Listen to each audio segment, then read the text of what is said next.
welcome back to the show. We're talking about Transit for Nashville. That is the mayor's huge plan to sort of open up communities and connect them better to make sure that we have a transportation system that relieves traffic congestion. And also it says the plan calls for increase in access for all Nashvillians. Walter Searcy is here with Transit for Nashville, kind of giving us all the details and ins and outs of what the plan calls for. One of the things, of course, that people have been talking about is the ideas that are being laid out as far as making transportation easier for us throughout the greater Nashville area, I should say. Comes at a price tag of about $5.2 billion is the projected cost for all of this. And then the question comes, how do you pay for that? Talk a little bit about what the thinking is to help us get to where we need to be and cover that cost. Well, one of the things that we did over a period of almost 2 years was develop a program called In Motion. And In Motion is important because the mayor's current plan is pretty much predicated upon the bones of the In Motion process. And what was most significant about that was interviewing live some 20,000 persons to get their take on what to do and how to do it. And so that the revenue streams that were identified to fund this process really come out of that dialogue with those persons. And that is to land on the taxpayers, right? A greater portion of it? And not only taxpayers who reside inside Metro Davidson County, but is there a way we could devise that had all of the users of the transportation system, including our roads, as well as our bus lines and soon to be light rail lines. And so it was determined that sales tax is one of the vehicles that we can use that is shared by tourists and residents alike, by transient employees and residents and persons who live and work here in Davidson County, because the benefits of this expanded system will benefit all of us, not just the persons who reside here. Sales tax being the largest piece, but even other pieces are also designed with sharing the burden in mind, such as hotel motel tax, such as rental car tax, and to make certain that the other beneficiaries, that is the businesses who share in our Nashville lifestyle, also pay their share. 20% increase, 20% surcharge, not increase, surcharge on the current business tax. That is, if you're paying $1,000 per annum for business tax now, the 20% surcharge will add $200 to that. So instead of $1,000, you're paying $1,200 for that. The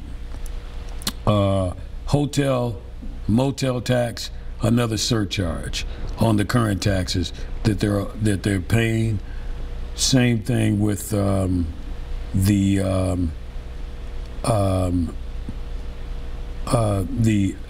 additional tax burdens. They're all surcharges, but the bulk of the sales tax will come from sales tax.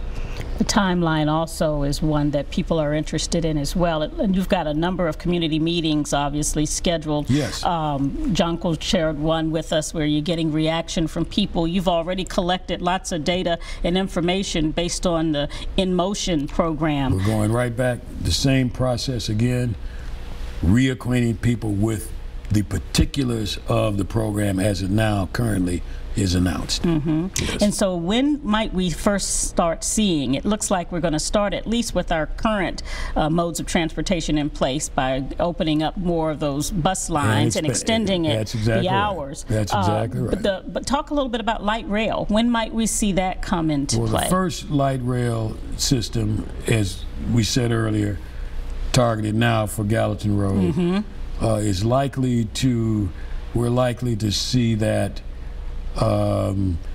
probably 8 years out from now. And light rail, are we talking subway? When you say light rail, no. talk a little bit about what light rail means to people. Although I say no with a caveat, no with an asterisk.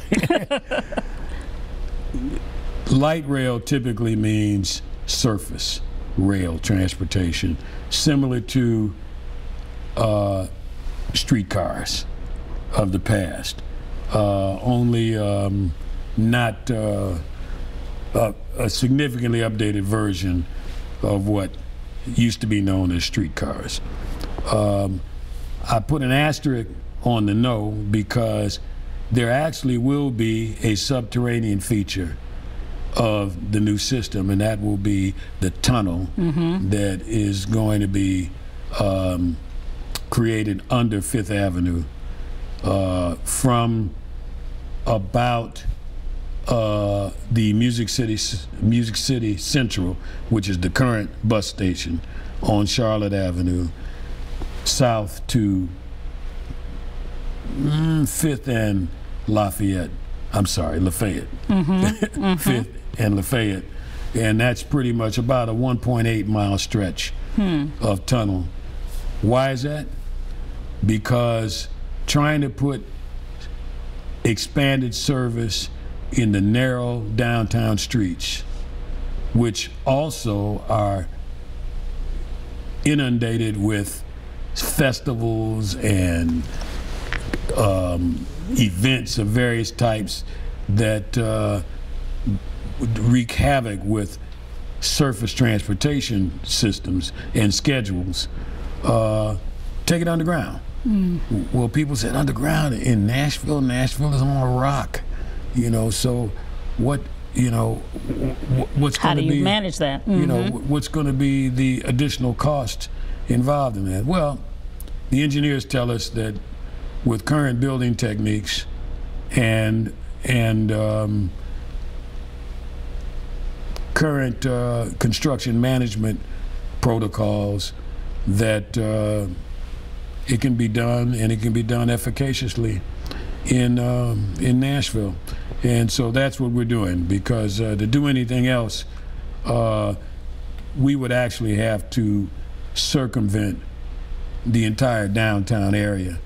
There's clearly no way that we could, with reasonable logistics, and actually place the systems, have the systems rely upon surface modes in downtown Nashville. And the system does have to come through downtown Nashville. Walter, we just have maybe a couple minutes left, less than a couple minutes left. You've been in the transportation business, as I said, for years, and you've seen all these visions in the past. Does this finally seem like a plan that will get us somewhere?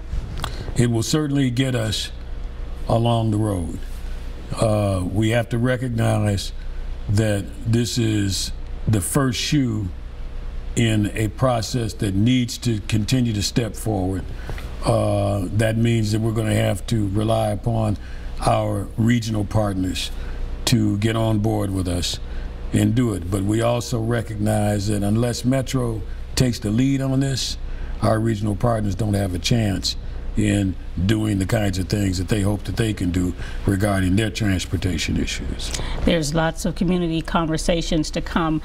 We've got some information on how you can find out more dates. Transit for Nashville, there's the information there, the website. You can go on there and find out other details of where the meetings are going to be held. All of this, of course, is based on the financial plan getting passed, right? So we can't move forward until we've got that in place. Precisely, and that's why we're having these meetings, so that people can get the real skinny on what Nashville's new transportation efforts are all about.